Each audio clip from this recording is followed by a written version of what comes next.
Was fasziniert uns an ihm? Was hat ihn zu der Person gemacht, die er heute ist? Was bewegt Menschen dazu, ihn zu hassen, ihn zu besuchen? Metal-Leute und willkommen. Dies ist die Geschichte des Drachenlord.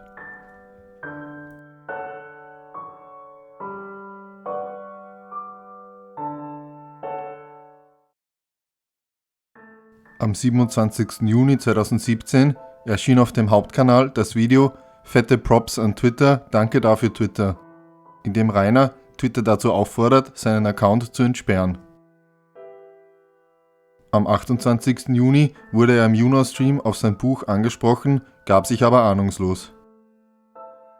Heiles Buch, Rainer. Was? Ein heiles Buch? Ja, ich behandle meine Bücher immer mit Sorgfalt eigentlich. Bis auf die Bibel. Die Bibel habe ich öfter mal schon verbrannt. Ja, da kommst du in die Hölle. Ja, schon, aber unten ist es schon warm. Außerdem spielt da unten gute Musik. Ist die 51-jährige Corioline aus deinem Buch eine... Was? Anlehnung für Frau Was für Frau Pop? Was für ein Buch? Was für eine Caroline und was für eine Frau Pop? Hör auf Blödsinn zu labern. Wisst ihr, was lustig ist? Ihr behauptet, ein Buch, das ich nicht veröffentlicht habe, ist von mir. Da das ungefähr Milliarden Menschen gerade behaupten, könnte ich hergehen und sagen, das ist wirklich mein Buch und jeden verklagen, der das hochlädt. Da es hier ungefähr tausende Menschen gibt, die behaupten, es sei mein Buch, könnte ich jeden verklagen, der das kostenpflichtig oder auch irgendwie anders vertreibt.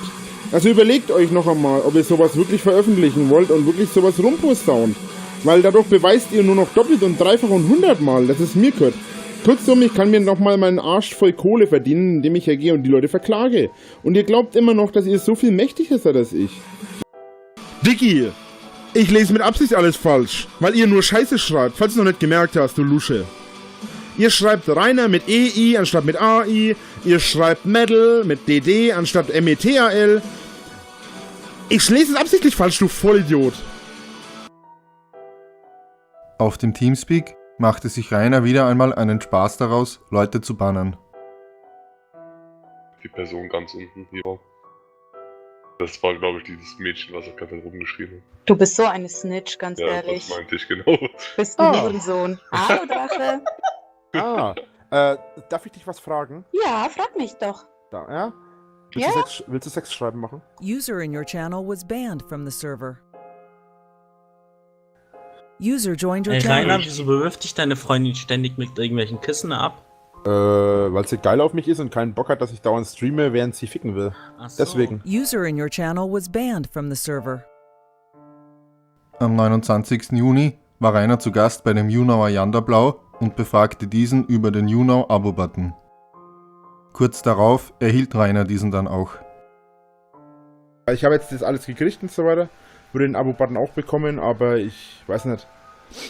Ja, da steht doch ganz klar geschrieben, dass man nicht drüber reden darf. Dafür hast du unterschrieben, oder? Noch habe ich nicht unterschrieben.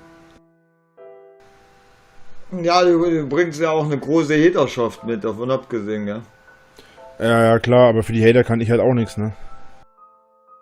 Am 30. Juni wurde Rainers Großmutter beigesetzt.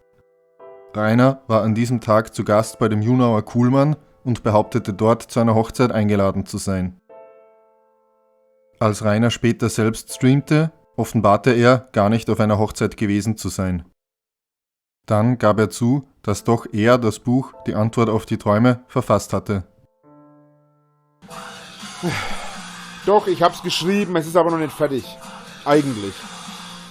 Da fehlt noch viel. Abgesehen davon habe ich den Prolog schon komplett geändert. Fast. Ja doch. Nee, Prolog ist fertig. Der Prolog ist fertig geändert. Den habt ihr aber so noch nicht gelesen. Am 5. Juli 2017 gab Rainer im Stream weitere Details zu seiner Bisexualität bekannt. Stehst du eher auf Männer oder eher auf Frauen? Ich bin ja bisexuell, also stehe ich auf beides, aber ich stehe eher auf Frauen als auf Männer. Am 6. Juli berichtete Rainer, dass er wieder einmal versuchte abzunehmen. Am 7. Juli streamte er vormittags und offenbarte, schon seit Jahren keinen Kontakt mehr mit A. Muller zu haben. Am 8. Juli ging Rainer während des Juno-Streams nach draußen und diskutierte lautstark, vermutlich mit Besuchern.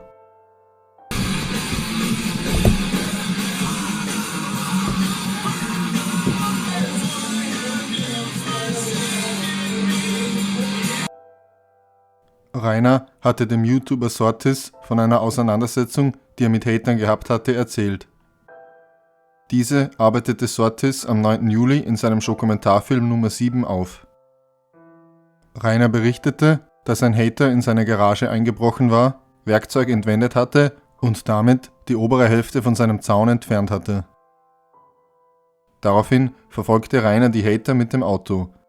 Als einer der Hater versuchte, bei der Flucht einen Bach zu überqueren, wurde er von Rainer erwischt und attackiert.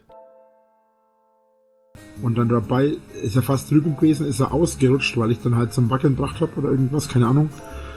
Bin dann hin, bin ausgerutscht, bin auch im Wasser gelandet. Der Typ ist auch im Wasser gelandet, hat dann versucht, an dem steilen, schlammigen Ufer, weil es geregnet hat, hochzuklettern. Hat natürlich nicht geschafft. Und ich habe ihn mir erstmal gepackt, habe ihn von hinten festgehalten, die voll durch mit dem Kopf, so voll nach hinten, lass meine Headbanger-Muskeln spielen und drisch mit meinem Schädel, im kurzen Moment, das wird wehtun, voll nach vorne und hau ihn voll mit dem Schädel, gehe ich auf seinen Schädel. Hab gemerkt, ey, das tut mir gar nicht weh, hab noch 3-4 Mal durchgezogen und hab ihn mit einem Schwung, der war nicht schwerer als mein Teddybär, den ich im Bett liegen hab, ihn gepackt und hab ihn voll ins Wasser gehauen, Alter. Der war komplett unter Wasser, sein Handy und allem drum und dran, der war patschnass. Ich meine, ich war ja auch nass, ne? Ich war ja auch bis zu den Knien im Wasser gestanden an dem Schlamm. Und dann hab ich ihn halt, war das so unter Wasser, hab ich kurz gedacht, ertränke ich ihn, Alter. Hab ich ihn hochgezogen, hab mich aber auf seiner Hüfte hingesetzt. Schon war er so mit dem Kopf aus dem Wasser. Ein bisschen mit dem Oberkörper und er hat sich nicht mehr rühren können. Im Moment kommt der andere Kumpel auf der anderen Seite vom Fluss oder vom Bach angerannt und schreit halt voll rum. Ja, und hat nicht gewusst, was er machen soll. Ne? Wenn der runterkommt, wäre ich den auch noch mitgekotzt. Ich hätte in dem Moment hätte ich die locker, die waren ja 5 oder 6 Mann, die hätte ich alle locker packt, die hätte ich alle samt das offen, Alter. Schlussendlich tauchte die Polizei auf, jedoch kam es zu keinen rechtlichen Konsequenzen und eine Polizistin unterstellte Rainer, das Tor selbst beschädigt zu haben. Auch enthüllte Rainer, auf YouNow mehr zu verdienen als auf allen anderen Plattformen. Zusätzlich veröffentlichte Sortis einen Brief, den Rainer an die Polizei verfasst hatte. Das Schriftstück enthält wie üblich zahlreiche Rechtschreibfehler und es mangelt an Satzzeichen, sodass der Inhalt teilweise kaum verständlich ist.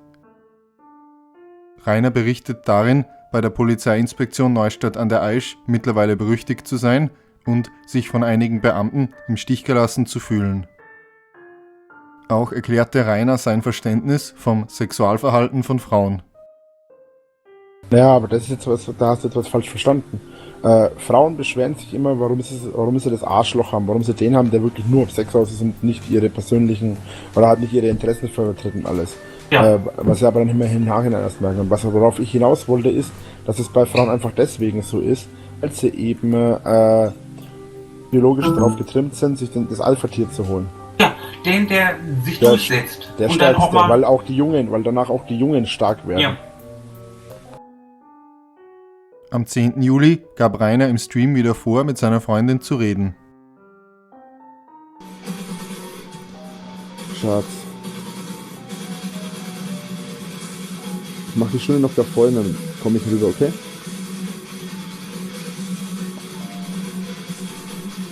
Alles klar. Ich muss mir jetzt noch meine Hose anziehen gehen und dann rüber zum Frühstücken. Was würdest du Gott fragen, wenn er echt wäre? Ich würde ihn fragen, warum er so ein dummes Stück Scheiße ist, warum er so ein Bastard ist, der hier nur irgendwie Leid auf der Menschheit oder auf die Menschheit losgelassen hat oder loslässt. Am 12. Juli verglich sich Rainer im Juna-Stream mit Jesus. Es gibt keinen Menschen wie mich. Es wird nie einen Menschen geben wie mich. Außer vielleicht Jesus, der hat sich auch von so vielen Hatern umringt gefühlt. Vielleicht bin ich Jesus 2.0.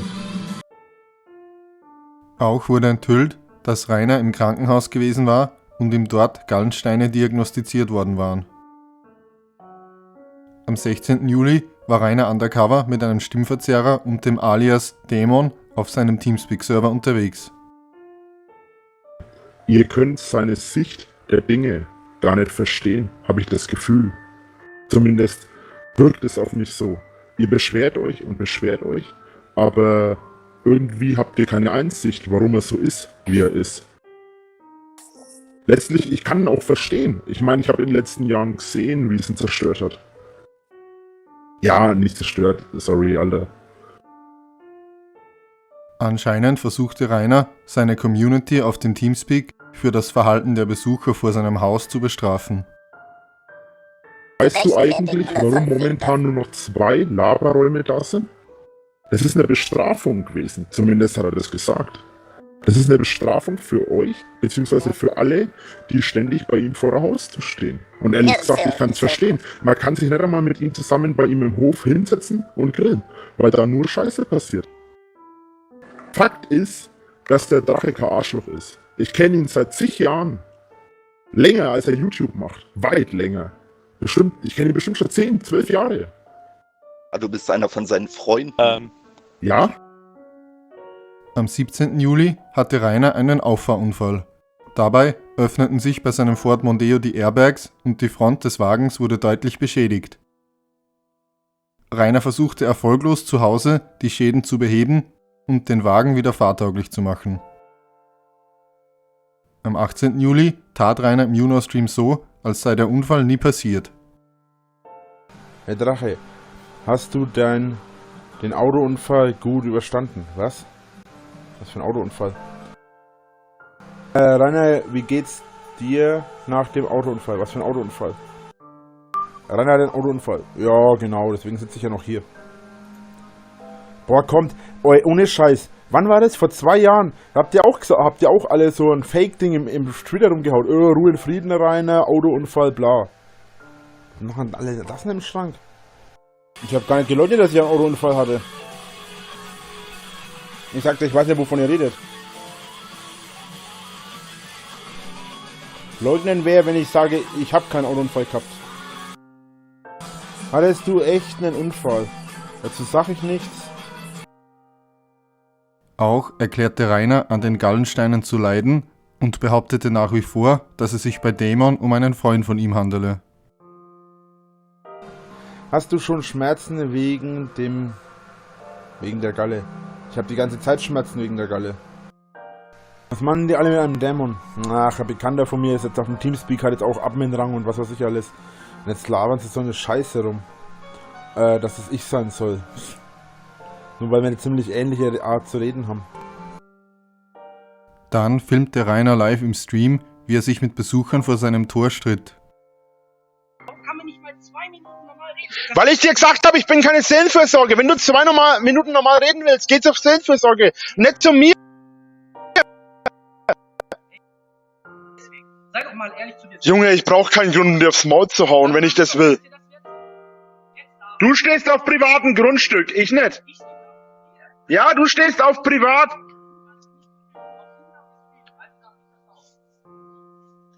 Was er darf und was ich darf, sind 2 verschiedene Paar Schuhe.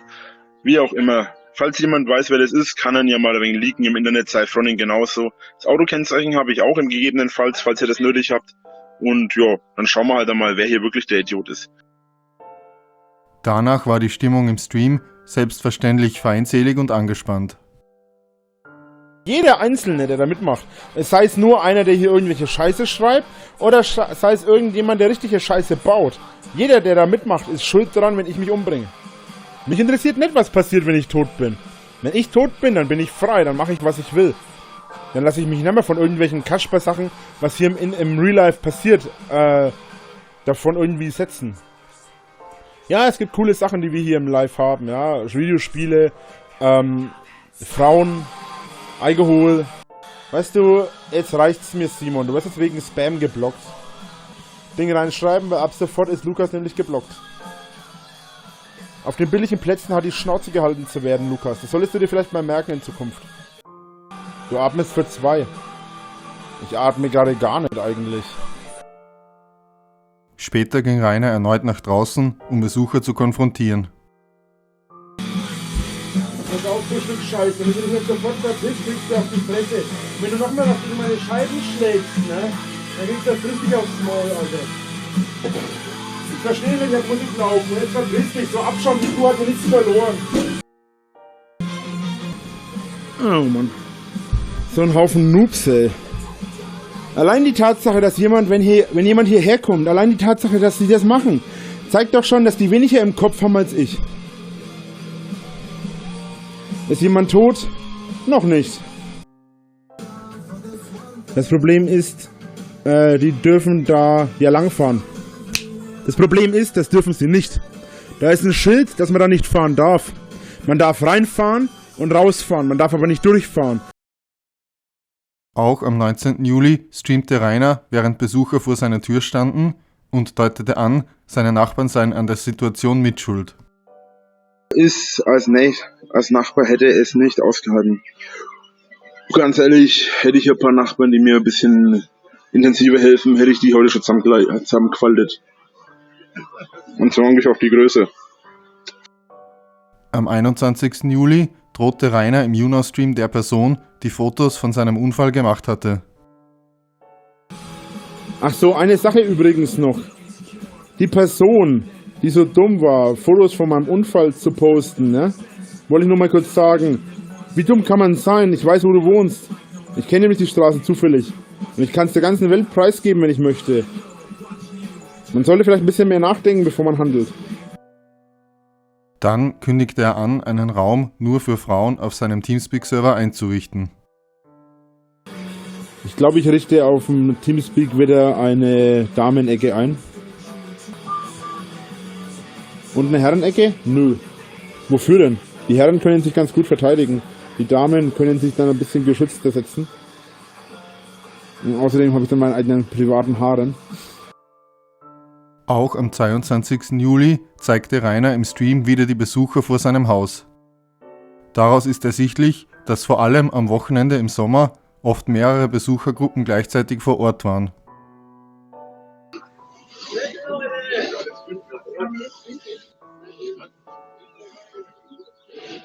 Sind das Idioten. Wenn nur einer oder zwei meiner Zuschauer auf meiner Seite sind, dann und die kennen, dann sind die doch schon geleakt, dann haben die doch schon Arschkarte fürs Leben. Die Jungs und Mädels, die hierher gekommen sind, kennen. Tut mir den Gefallen, versucht die mal ein bisschen zu leaken. Keine Hexenjagd oder so, aber leakt die mal, weil vielleicht begreifen dann mal ein paar Menschen und schalten ihr Hirn ein. Ich möchte die allerdings nicht aus Hass leaken, sondern ich möchte die leaken, damit die mal ein bisschen merken, wie das ist. Am 23. Juli berichtete der YouTuber BenLP, der mit Rainer Let's Plays aufgenommen hatte, dass er versucht hatte, Rainer wie vorher abgesprochen zu besuchen. Daraufhin rief Rainer die Polizei und behauptete dieser gegenüber, BenLP nicht zu kennen. Dazu wurden noch andere Anschuldigungen erhoben. Dann hat er irgendwie noch geschrieben, ja, er löscht jetzt mein Video, also das 500-Abo-Special. Wirklich, 500-Abo-Special könnt ihr auch alle direkt, kommt nicht, weil hat der Rainer gelöscht. Wo ich mir auch so dachte, what the fuck, löscht du jetzt mein 500-Abo-Special? Ich meine, er hat's geschnitten, okay, aber es ist immer noch mein Video. Und wieso löscht er das? Und wieso, was nützt ihm das, wenn er es löscht? Mit dem warmen Wetter und dem Beginn der Sommerferien nahmen auch die Besuche wieder deutlich zu. Rainer schien jedoch nicht verstanden zu haben, was die Leute dazu veranlasste, zu ihm zu fahren. Denn dadurch, dass er die Besucher filmte und mit ihnen interagierte, schaffte er nur noch mehr Anreize, ihn zu besuchen.